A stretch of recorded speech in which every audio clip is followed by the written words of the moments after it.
राज्य जारी रही शीतलहरी। आगामी 3 दिन में 3 ରୁ 5 डिग्री खसिब पारद।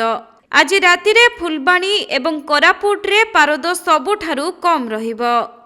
सेहिपरि ढेंकानाल एवं राउरकेला रे तापमात्रा 12 डिग्री रहिपारे बोली पाणीपाग विभाग पूर्वानुमान करिछि। तेबे घन कुहुड़ी सांगकु कालुआ पवन जनजीवन को अस्तव्यस्त करि देउछि। किंतु आसंता 3 दिन भितरे शीतर लहरी कमिबा नै पूर्वानुमान करुछि आंचलिक पाणीपाग विभाग। अन्यपटे आज विशेषकर ढेंकानाल, जाजपुर, अनुगुल, कटक, गंजाम, खर्दा, गजपति एवं रायगड़ा जिल्ला रे हालुकारु मध्यम धरणर कुहुड़ी पड़िबा नै सतर्कता जारी करा जायछि।